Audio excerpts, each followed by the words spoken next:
Hai semuanya, salam sejahtera untuk kita semua. Perkenalkan, saya Monica Marita Ritonang, kelas S6B dari Universitas Indah Prastra PGRI.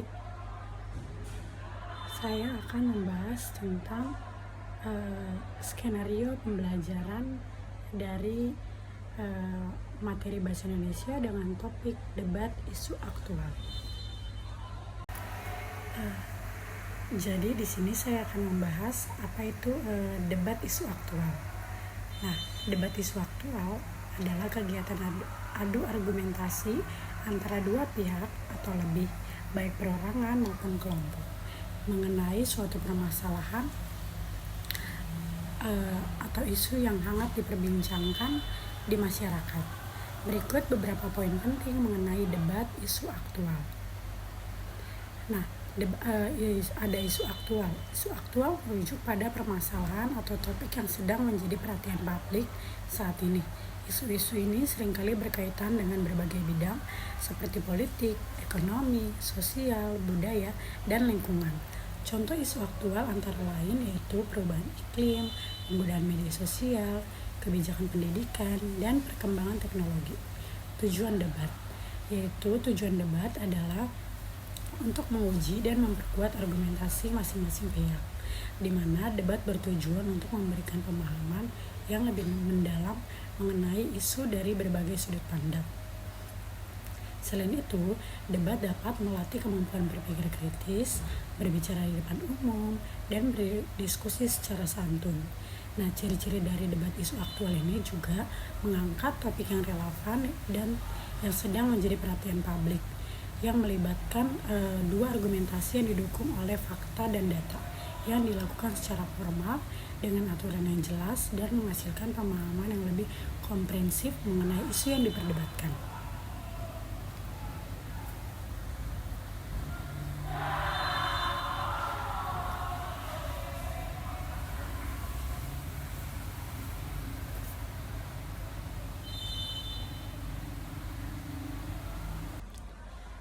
Sekarang kita akan masuk di skenario pembelajarannya, di mana kita menggunakan model pembelajaran problem based learning atau aktif debat, yaitu model pembelajaran berbasis masalah dengan metode diskusi, argumentasi, simulasi, dan tanya jawab.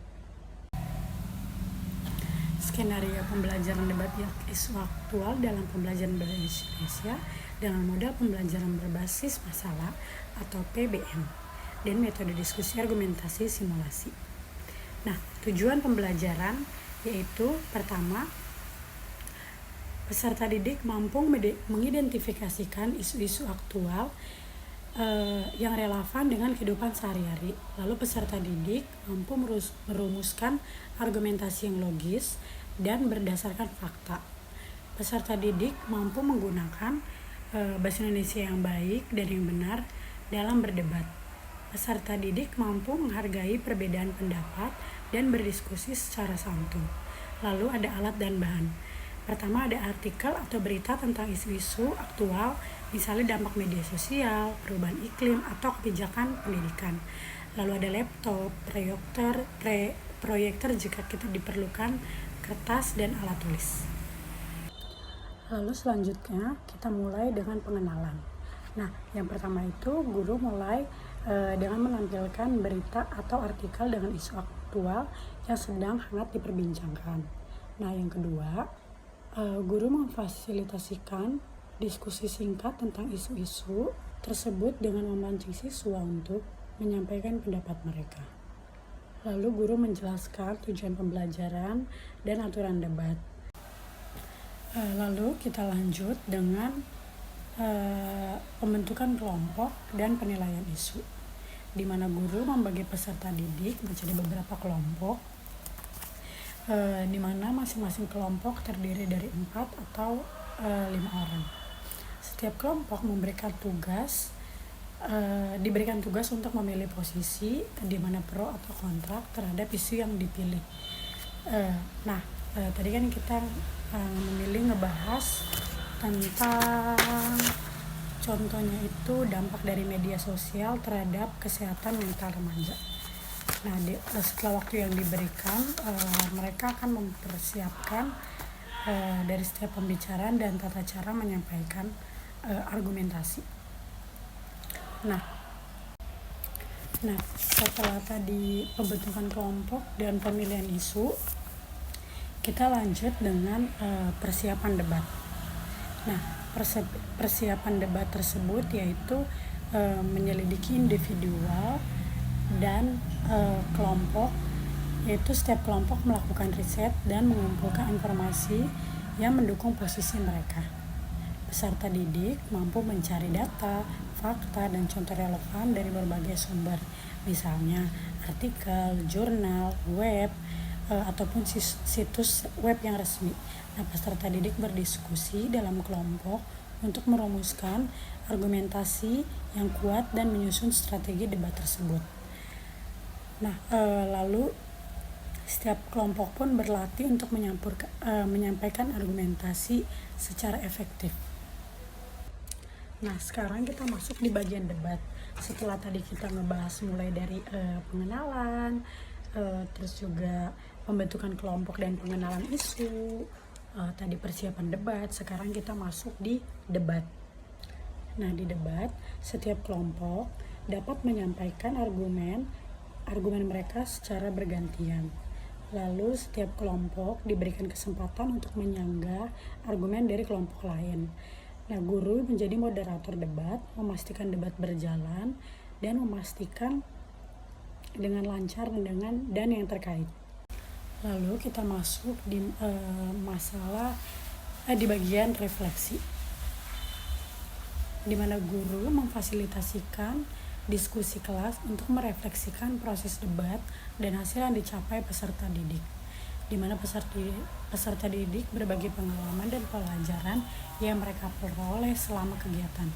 Guru memberikan umpan balik yang konstruktif tentang kinerja setiap kelompok dan individu. Sekarang kita masuk di strategi verbalistik yang diterapkan. Nah, kita mulai dari diskusi tersendiri, di mana guru menggunakan diskusi untuk memancing siswa, menyampaikan pendapat dan mengaktifkan pengetahuan awal mereka. Lalu ada 2 presentasi, dimulai dari siswa menyampaikan argumen mereka secara lisan, melatih kemampuan mereka berbicara di depan umum. Lalu yang ketiga ada debat. Debat memberikan kesempatan menyampaikan argumen secara persuasif dan menanggapi argumen orang lain. Nah, yang keempat ada umpan balik. Guru memberikan umpan balik lisan tentang penampilan siswa dan membantu mereka memperoleh kemampuan berbicara mereka. Nah, tadi contoh aktualnya tadi udah saya sebutin ya, yaitu ada dampak media sosial terhadap kesehatan mental remaja, efektivitas pembelajaran daring dalam meningkatkan kualitas pendidikan, lalu ada dampak perubahan iklim terhadap kehidupan masyarakat, dan kebijakan pemerintah tentang penggunaan energi terbarukan. Nah, dari penilaian sendiri, di mana penilaian dilakukan berdasarkan kemampuan siswa dalam menyusun argumen, menyampaikan argumen, dan menanggapi argumen orang lain. Lalu ada penilaian juga dilakukan berdasarkan partisipasi siswa dalam diskusi dan debat. Nah, di sini saya akan memberikan contoh debat argumen tentang dampak media sosial terhadap kesehatan mental remaja. Nah, dari tim pro tadi, media sosial menciptakan tekanan sosial yang tinggi bagi remaja.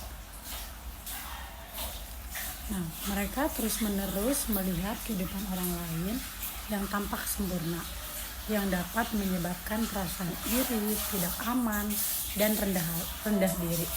Seperti cyberbullying. Cyberbullying adalah masalah serius di media sosial. Remaja yang menjadi cyberbullying dapat mengalami trauma psikologis yang mendalam, di mana penggunaan media sosial ini yang berlebihan dapat mengganggu pola tidur dan konsentrasi remaja, yang berdampak negatif pada kesehatan mental dan prestasi akademik mereka. Nah, dari tim Kontra, media sosial memungkinkan remaja untuk tetap terhubung dengan teman dan keluarga yang terutama berjauhan. Nah, ini sangat penting untuk menjaga hubungan sosial mereka. Lalu dari media sosial dapat menjadi sumber informasi dan dukungan yang berharga bagi remaja. Mereka dapat menemukan komunitas online dengan minat yang sama dan mendapatkan dukungan dari orang lain yang mengalami masalah serupa. Nah, dari media sosial memberikan ruang bagi remaja untuk mengekspresikan diri dan berbagi kreativitas mereka. Ini dapat membantu mereka membangun identitas dan meningkatkan kepercayaan diri. Lalu dari strategi verbalistik, yaitu penggunaan retorika. Bayangkan remaja setiap hari melihat kehidupan sempurna di media sosial. Bukankah itu seperti racun yang perlahan menggerogoti mental mereka? Lalu penggunaan contoh. Dari kasus sebutkan dari kasusnya adalah bukti nyata dampak buruk media sosial terhadap mental remaja. Dari penggunaan datanya, menurut penelitian, remaja yang aktif di media sosial memiliki resiko yang lebih tinggi. Dengan contoh ini, siswa dapat belajar bagaimana menyampaikan argumen yang kuat, memberikan sanggahan yang efektif, dan menggunakan strategi verbalistik ini untuk meyakinkan audiens. Lalu kita masuk ke contoh yang kedua, yaitu contoh argumentasi debat mengenai efektivitas pembelajaran daring dalam meningkatkan kualitas pendidikan. Nah, dari sisi pro, pembelajaran daring efektif yaitu pertama, aksesibilitas dan fleksibilitas. Pembelajaran daring memungkinkan akses pendidikan yang luas tanpa terikat oleh batasan geografis. Siswa dapat belajar kapan saja dan di mana saja sesuai dengan kecepatan dan gaya belajar masing-masing. Lalu fleksibilitas ini sangat menguntungkan bagi siswa yang memiliki keterbatasan waktu atau mobilitas. Nah, yang kedua, penggunaan teknologi dan sumber daya digital. Pembelajaran daring memanfaatkan teknologi dan sumber daya digital yang kaya seperti video, animasi, simulasi, dan platform interaksi. Hal ini dapat meningkatkan keterlibatan siswa dan membuat pembelajaran lebih menarik dan efektif. Siswa dapat juga mengakses berbagai sumber informasi dan pengetahuan secara online. Nah, yang ketiga, ada pengembangan keterampilan abad ke-21. Pembelajaran daring melatih siswa untuk mengembangkan keterampilan abad ke-21 seperti literasi digital, pemikiran kritis, pemecahan masalah, dan kolaborasi.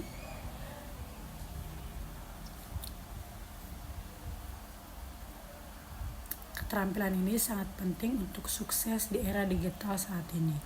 Nah, pembelajaran daring memaksa siswa untuk belajar mandiri dalam belajar sehingga meningkatkan tanggung jawab siswa. Yang keempat, ada personalisasi pembelajaran. Pembelajaran daring memungkinkan personalisasi pembelajaran sesuai dengan kebutuhan dan kemampuan masing-masing siswa.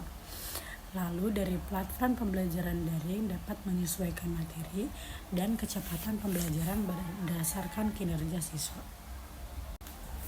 Nah, dari sisi kontra, pembelajaran daring yang kurang efektif yaitu kesenjangan akses dan keterampilan digital. Tidak semua siswa memiliki akses yang sama terhadap teknologi dan interaksi yang memadai. Kesenjangan ini dapat memperlebar kesenjangan pendidikan antara siswa dari latar belakang yang berbeda. Banyak siswa dan guru yang memiliki keterampilan digital yang memadai untuk pembelajaran daring yang efektif. Kurangnya interaksi sosial dan emosional seperti pembelajaran daring dapat mengurangi interaksi sosial dan emosional antara siswa dan guru. Hal ini dapat berdampak negatif pada perkembangan sosial dan emosional siswa. Lalu pembelajaran daring menghilangkan interaksi secara langsung antara siswa dan guru, sehingga siswa akan sulit untuk berkonsultasi mengenai materi yang kurang dipahami. Lalu dari masalah disiplin dan motivasi. Pembelajaran daring membutuhkan disiplin dan motivasi diri yang tinggi dari siswa. Tanpa pengawasan langsung dari guru, beberapa siswa mungkin kesulitan untuk tetap fokus dan termotivasi.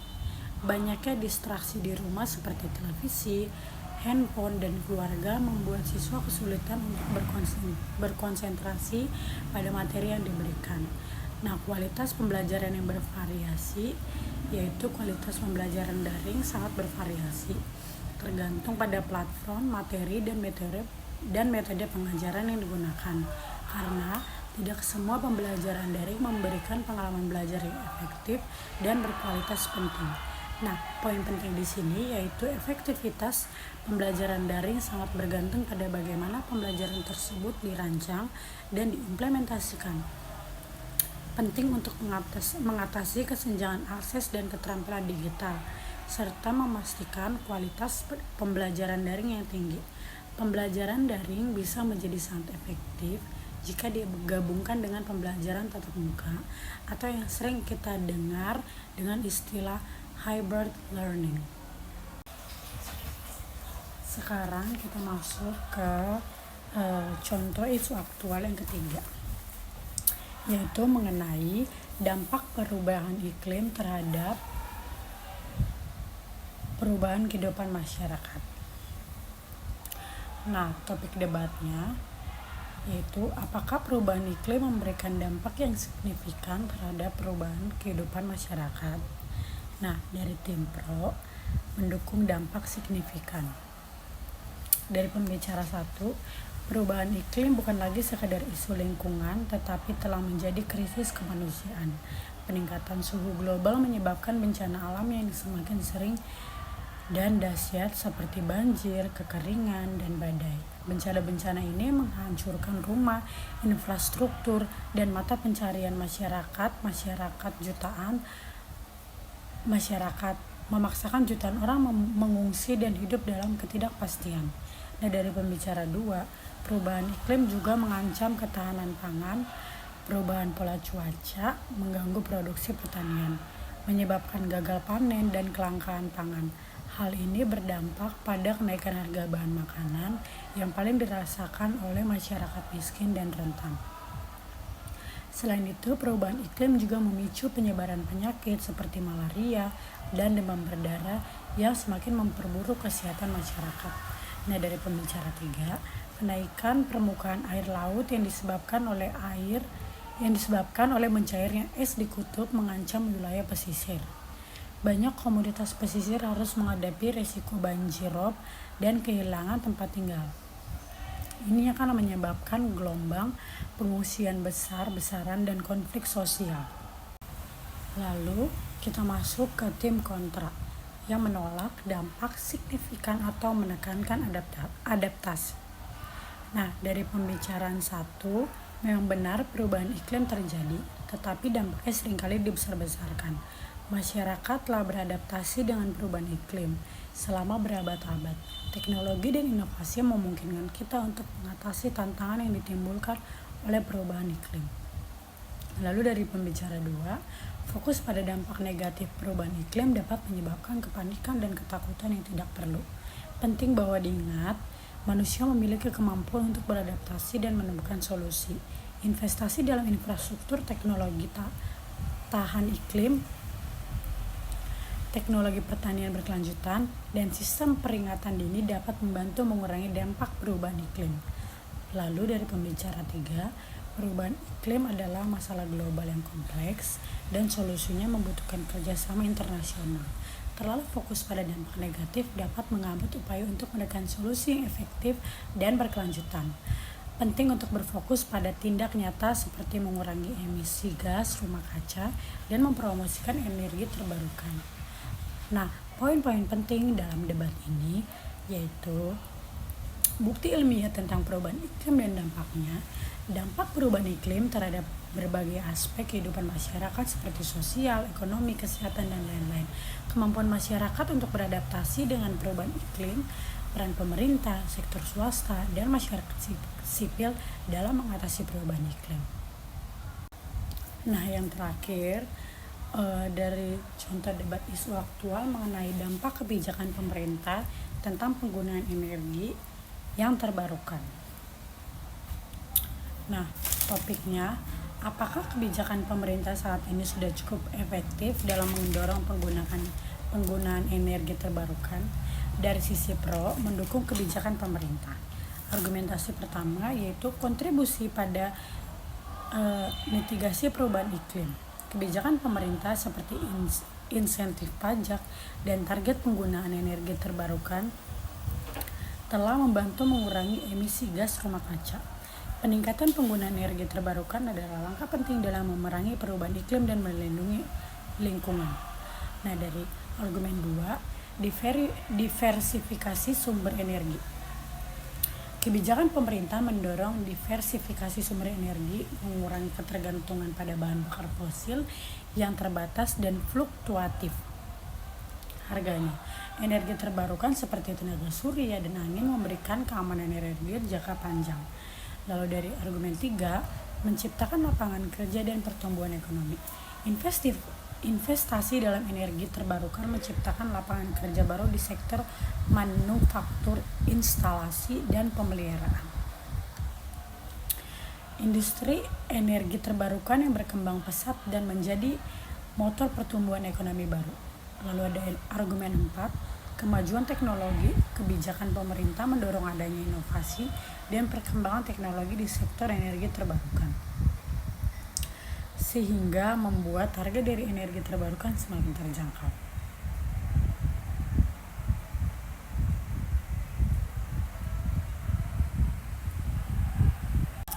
Nah, sekarang dari sisi kontra mengkritik kebijakan pemerintah.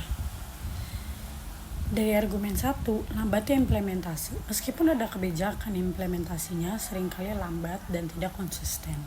Birokrasi yang rumit dan kurangnya koordinasi antar instansi menghambat perkembangan energi terbarukan. Lalu dari argumen 2, kurangnya insentif yang menarik. Insentif yang diberikan pemerintah belum cukup menarik bagi investor dan masyarakat untuk beralih ke energi terbarukan. Biaya investasi awal yang tinggi masih menjadi hambatan utama.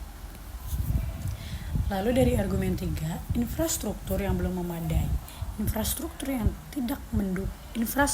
untuk mendukung distribusi dan penyimpanan energi terbarukan masih terbatas, seperti jaringan listrik yang ada belum siap untuk menangani fluktuasi produksi energi terbarukan.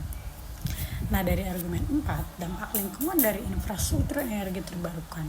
Pembangunan infrastruktur energi terbarukan seperti ladang angin dan panel surya dapat memiliki dampak negatif terhadap lingkungan, seperti hilangnya habitat dan perubahan